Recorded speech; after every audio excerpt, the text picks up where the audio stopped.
Ölüç Özülker diplomatı bere و پسپور سیاست در ویا ترکیه جه استانبول الگل منه برز Özülker بخیراتی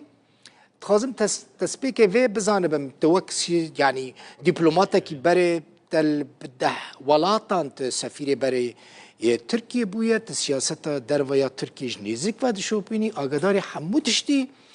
روجاوای کردستان و سوریه جی باشناست کی کردان باشناست کی تهدید ترکیه لسر روج آوا حتی کنگی و بردوام بکه Tam anlamadım suali. Türkiye'nin تهدید ترکیه که روزانه لسر کردین سوریه هیا کردین روجاوای کردستان هیا او تهدید کنگی و داویلی وره یعنی کنگی و کردین روجاوای کردستان برحتی رازن و ببیجن ادی تهدید لسر من نما O zaman ben size tam tersinden başlayayım. با من بە پێچەوانەوە دەست پێ بکەم ئێستا تورکیا لەبارەی ئەو گۆڕانکاریانەی کە لە سووریا هەیە هەروەها لە ناوچەکە ئەو خوێن ڕێژیەی کە هەیە جگە لەوەش ئەگەر سەیری ئیدلیب بکەین دەبینین کە تورکیا بە ڕێککەوتن و هەوڵی ڕێککەوتن لەگەڵ ئەسەد دەبینین لە هەندێک شوێن بە هەنگاوەکانی ئاشتی هێناوە بەڵێ ئەو ناوچانە عەرەب و کورد و تورکمان و تورک و ئەگەر لە هەر شوێوە سەیری بکەی دەبینین بە شێوەیەکی گشتی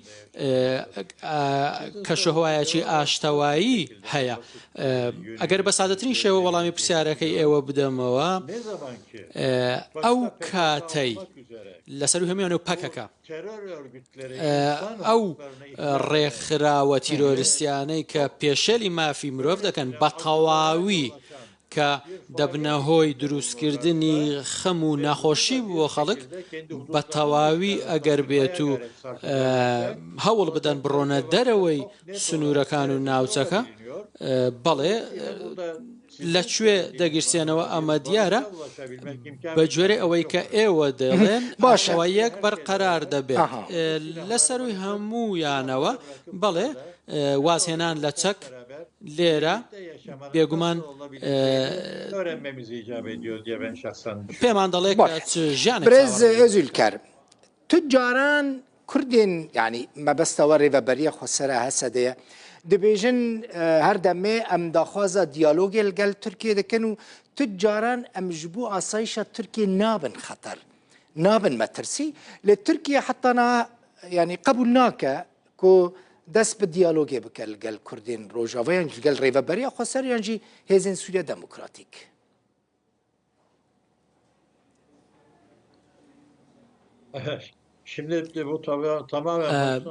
بێگومان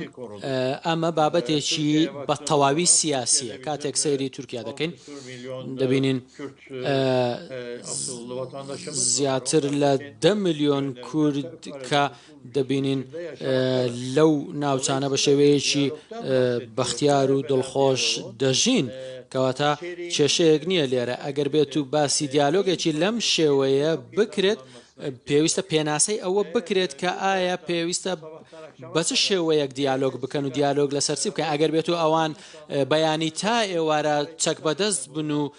خەڵک بکوژن خەڵکی بێتاوان بکوژن ئەوان تێگەیشتنێکی وەهایان هەبێت بێگومان لە بەرامبەردا ئەوە دەگوترێت کە ئایا ئێمە دانیشین باسی چی بکەین لەگەڵ ئەوان ئێمە ئەگەرنا هەموو کاتێک دەرگامان وەڵایە بۆ ئاشتەوایی هەر کاتێک هەنگاوێک بنرێت بەڵێ بە سروشتی خۆی ئێمە لەگەڵیاندا دەنیشین دوجار وەزیری دەرەوەی وڵاتمان لەگەڵ چەند بەرپرسێکی دیکە لە باکووری عێراق بە شێوەیەکی زۆر ئاسوودە توانیان لەگەڵ بارزانی و زۆر بەرپرسی دیکەی ناوچەکە قسە بکەن و کۆبوونەوە بکەن کەواتە ئێمە کێشەیەکمان لەم بابەتەدا نییە جیاکاریەکی وەکو کورد ئەگەر بکرێ ئەمەش لەسەر بابەتی پەکەکە جێگیر بکرێت ئەوە ڕێگایەک بۆ دەرچوون لە بابەتەکە نییە بەسادەترین شێوە بڵێم ڕێگای دەرچوون ئاشتیە بەڵێ لە هەلومەرجی دیاری کراو هەموو شتێک دەکرێت دکن یعنی اون تحمل ئەوەیە کێ دکن کل لە سوورێژی ستاتویەکە کوردی یانجی ستاتویەکش بوو کوردان وەکە کل عێراقی هەیە چێ ببە؟ herhangi bir şekilde bizim kabul بە هیچ شێوەیەک قبولکردن یا قبول نەکردن لای ئێمە جێیباز نییە ئەو بڕیارە ئەسەد دەیدا نابێ ئەمە لەبیر بکەین کە ساڵانێک وەکو ئەوەی کە بچێتە دیوی دواوەی ڕووداوەکان و بە هەڵوێستێکی زۆر سەیر مامەڵەی لەگەڵ کورد کرد تەنانەت ئەسەد ناسنامەشی بە کورد نەدا یان ئەو دەسەڵاتێکە لە سووریادا هەیە ئەوان ئێستا وەکو ئەنجام دەبینین کە سووریایەکەیەکە چەندین کێشەی لە خۆ گرتووە ئێستا دەبینین ئەمڕۆ سووریای ئەسەتەیە سووریای ئەمریکاشێ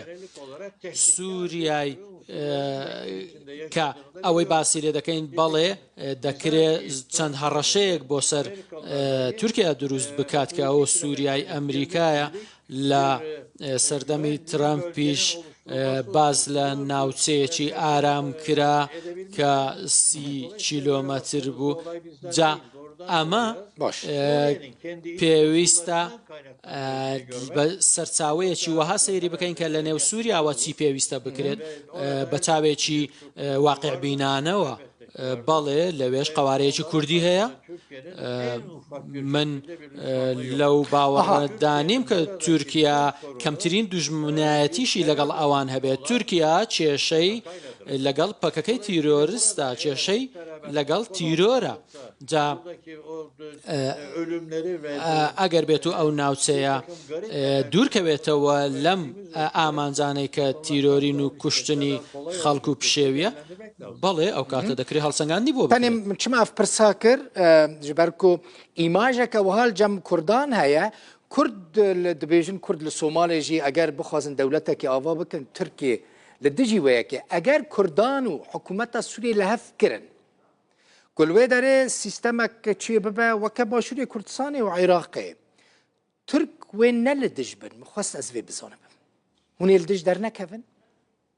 Türkiye'nin bunlar tamamen ئەمانە بە تەواوی کاروباری نێوخۆی سووریان من بەڕوونی دێڵم واتە ئەسەد بە شێوەیەکی گشتی ئەگەر دەست لە پێداگریەکانی خۆی هەڵبگرێت جا بێگومان پێویستە بیر لە سیاسەتەکانی ئەمریکا و رووسیا بکاتەوە بە هەمان شێوە جا ئەگەر بێت و بیەوێ سووریایەک بەو شێوەیە دابدرێت کە لەگەڵ برا کوردەکانی بە یەکەوە کارێک بکەن بێگومان ئەمە شتێکی ئاسانە بۆچی تورکیا کێشێکی لەم جۆرەی هەبێت تورکیا لە بنەمادا کێشەی تیرۆری هەیە کاتێک ئەو تیرۆرە ڕیشە چێشکرا بێگومان ئاشتەوایی لە ڕۆژهەڵاتی ناوەڕاستیش دروست دەکرێت بە باوەڕی من هیچ کەسێک بۆچی کێشەی لەگەڵ ئەمە هەبێت کە سەیری عێراق دەکەین دەبینین فیدراسیۆنێکەیە تورکیا چۆن دیدار لەگەڵ بارزانی دەکات و کۆبوونەوەی لەگەڵ دەکات ئێمە وا دەبینین پرسا داوێشتە بکەم برێز ئۆزولکەر ئەو هون کەسێک و ژوارە دەبێژن تەرۆریستن لە سوورییانجی لە ڕۆژاوای کوردستانê hevpeymanên we piştgiriya wan dikin mesela hêzên Sûriya Demokratîk e rêveberiya xwe ser e sîlahên li ser milê wan Amerîka daye wan hûn û Amerîka jî bi hev re di NATO da hevpeymanin hûn çima vê meselê li gel Amerîkan çareser nakin Amerika ile biz hangi meselemizi kolaylıkla ئێمە کام کێشەمان بە ئاسانی لەگەڵ ئەمریکا چارەسەر کردووە نازانم بەڵام بە سادەترین شێوە بڵێم یەپەگە و پەیەدا کە ئەمریکا قبوڵی ناکات کە ئەوان ڕێکخراوی تیرۆریستین و بە هەموو شێوەیەک پشتیوانی سەربازیان دەکات و ئەمەی کردووەتە دۆخێکی ڕاهێنرا و ڕاهاتووە لەگەڵی کە ناوچەکە بکاتە گۆمێکی خوێن. ئێمە بە چ شێوەیەک چارەسەری ئەمە دەکەین لەگەڵ ئەمریکا. بەڵام لێرە دەمەوێت بڵێم تۆ بە دروستکردنی دووبەرەکی لە نێوان خەڵکەکە ئاشتی ناهێنێت، تەنیا بە هەنگاونان بەرەو ئاشتی. بۆیە بە پێویستی بەزانم 2000 بیر لەمە بکرێتەوە. من گوت پرسە داویە لێ vê axaftina te tiştek anî bîra min. Ew kesên ku hûn ji wan re dibêjin terorîst PYD ye, YPG ye, YPJ ye, HSD ye. Tê bîra te welgel wan hevdîtin pêk anîn. Meselen welgel serokê PYD Salih Muslim hevdîtin pêk anî li Tirkiye li Enqerê. Birîndarên YPG li nexweşxaneyên Tirkiye dihatin dermankirin û we nas dikirin, hûn agadarî wê yekê bûn. Madam teröristên çima we li gel wan dan û standin kir? Bakın şartlar o tarihte Amerika هەلومەرجەکە لەو کاتەدا ئەمریکا ئەو کاتە لەوێ نەبوو، لەو هەلومەرجەشدا نەبوو. ئەو کاتە کۆمەڵگەیەکی چەساوەی ژێردەستی ئەسەد هەبوو. جا ئەو کۆمەڵگە چەساوەیە بێگومان ئەگەر تۆ پشتیوانی بکەیت و هاوکاری بیت ئەوە مرۆییە، بابەتێکی مرۆییە. بەڵام لەسەروی هەمویانەوە پاکەکە و ئەوانی دیکەش ئەگەر بێت و وا بکەن تورکیا بخەنە ژێر هەڕەشە، بێگومان ئەو کاتە ئەوە قبول ناکرێت. ئەگەر ئەمە نەکراوە ئەوان بە مەترسی قبول نەکران، بێگومانەوە شتێکی دیکە هەیە. جا بەڵێ ئەوە هەیە دەتوانین باسی سەردەمێک بکەین کە نامەی عەبدوڵڵا ئۆجەلان خوێندرایەوە. ئەگەر بێت و هەموو ئەوانە لە کەشوهەوایەکی ئاشتەوایی باسییان لێوە بکرێت، بەڵێ لە ڕابردوودا هەموو ئەمانە هەیە. بەڵام ئێستا لە بەرامبەرمان چەند هێزێکی چەکداری هەیە کە لە دژی تورکیان